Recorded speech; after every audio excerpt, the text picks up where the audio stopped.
Bumbu menjadi kunci kelezatan suatu masakan, apalagi banyak masakan Nusantara yang memiliki cita rasa yang khas. Terkadang proses mengolah bumbu cukup memakan waktu. Nah, biar nggak ribet, biasanya solusinya adalah bumbu instan atau yang sudah jadi. Iya, lebih praktis. Betul. Ya. Dan ternyata ini beberapa pengusaha di Surabaya, Jawa Timur menjadikan bumbu siap pakai sebagai peluang bisnis. Dan terbukti cuan yang dihasilkan juga cukup menggiurkan. Langsung saja kita simak dalam segmen Demi Cuan.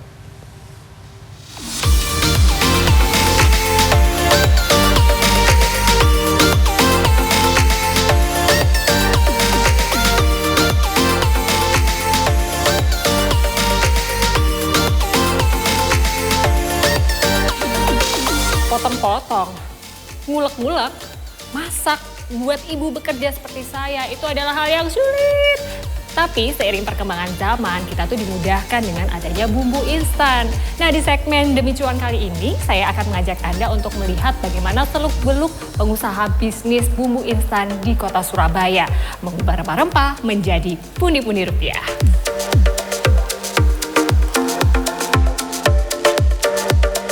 Bukan rahasia lagi bahwa rempah-rempah di Indonesia ini dapat memperkaya cita rasa masakan sehingga rasanya lebih khas dan lezat. Ya, biasanya rempah-rempah ini akan diolah menjadi bumbu sebelum akhirnya menjadi suatu hidangan. Namun butuh proses waktu untuk mengolah aneka rempah tadi menjadi sebuah bumbu. Sehingga hadirnya bumbu instan masakan siap saji menjadi salah satu solusi bagi masyarakat saat ini untuk menyingkat proses memasak.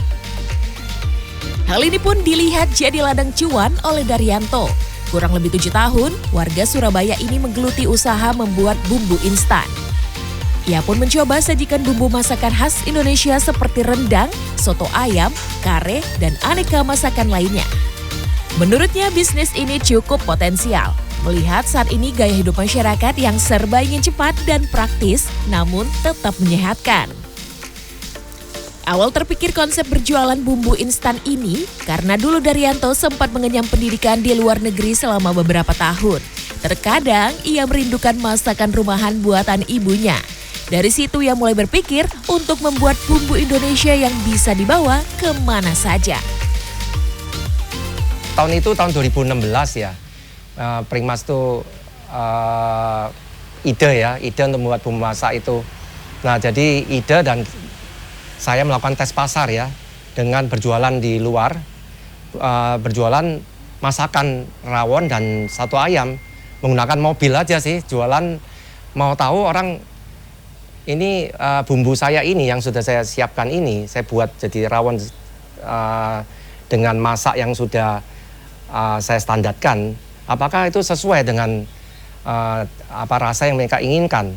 Dan ternyata dari hasil jualannya lumayan itu, padahal ya cuma nggak lama juga ya jualannya ya, paling ya berapa jam gitu. Banyak tantangan yang harus dihadapi Daryanto dalam menjalankan bisnisnya. Terlebih, ia tidak memiliki latar belakang ilmu kuliner. Semua proses bisnis ia lakukan otodidak dan mandiri. Mempertahankan cita rasa otentik masakan pada bumbu siap saji ini adalah salah satu tantangan. Kualitas bahan menjadi kuncinya. Daryanto memilih menggunakan bahan-bahan alami dan tanpa menambahkan zat-zat kimia dalam setiap resep untuk menjaga kualitas rasa. Untuk pengawet pun ia menggunakan garam dan gula. Sebagian besar bahan baku didapatkan dari petani lokal Jawa Timur. Pak, kalau sekarang ini proses apa berarti, Pak?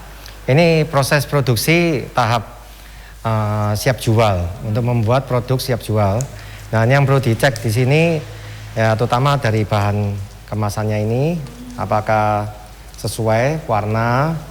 Nah, terus juga termasuk ini bahan yang dimasukkan. Ini juga jangan sampai menggembung ya. Nah, terus diproses pengeleman ya. Nah, dipastikan lemnya kuat dan tidak melobor. Ya. Pak, ini kan bisnis Anda sudah cukup besar ya, sudah 7 tahun kurang lebih. Kalau kita bicara masalah modal awal sampai omset sekarang, bagaimana Pak perjalanannya? Ya, perjalanannya kita modal awal itu sekitar 50 juta ya. Karena kita perlu beli beberapa peralatan dan juga untuk fasilitas ya. Nah, berkembang dengan waktu otomatis modal bertambah.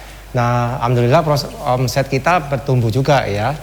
Nah, walaupun itu tidak sama dari bulan ke bulan, cuma harapan saya sih tahun ini bisa tembus 1 miliar lah.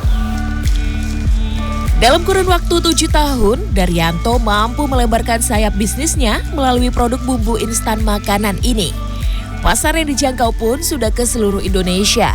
Bahkan kini, bumbu instan miliknya sudah dikirim hingga Amerika dan Australia. Dari yang awalnya hanya beberapa varian, kini sudah lebih dari 50 varian bumbu masakan. Untuk harga bumbu instan miliknya dibanderol mulai dari Rp5.000 hingga Rp22.000 per kemasan tergantung berat isi. Menurut Daryanto, salah satu kunci sukses dalam berbisnis adalah jujur, mau banyak belajar dan terus berinovasi. Sehingga bisnis yang Anda geluti bisa bersaing di pasaran. Bumbu siap saji tak hanya dalam kemasan. Di pasar tradisional juga banyak dijual bumbu segar siap saji seperti yang dibuat Yuwana ini. Sudah sekitar 10 tahun ia menjadi penjual bumbu siap saji di pasar tradisional Pucang, Surabaya. Bumbu siap saji yang dijual olehnya adalah bumbu dasar masakan atau biasanya di pasaran disebut dengan bumbu sendokan. Mulai dari bawang merah, bawang putih, cabai, dan lain-lain. Semua bumbu ini dijual dalam bentuk sudah dikupas dan diolah menjadi bumbu halus. Tergantung, kalau kita nanti bumbunya maunya dijualnya berapa kilo, kita siapin dah. Misalnya bawang merah itu 20 kilo, 25 kilo, ya itu. Rata-rata kadang sehari 20, 25, tergantung. Ada berapa jenis? Jenisnya 8. Nah, ini gimana sih kalau cara belinya gimana beli? Enggak, perbijian. Pokoknya kadang 5.000, 4.000, 3.000, tergantung pembelinya. Bagi para konsumen, kehadiran bumbu instan ini cukup membantu. Harganya pun bisa menyesuaikan dengan kebutuhan. Lebih praktis aja Mbak, nggak ada yang ngulek-ngulek. Sementara itu, dosen food teknologi Universitas Ciputra Surabaya, Jessica Yuwono menilai semakin maraknya bisnis bumbu instan terjadi akibat pergeseran gaya hidup masyarakat modern.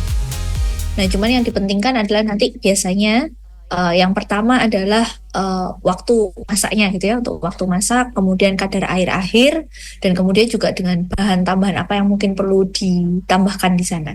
Tetapi apakah berarti harus ada bahan tambahan? Biasanya kan lumayan sensitif ya kalau istilahnya dibilang ada bahan tambahan, wih bahan kimia nih gitu ya.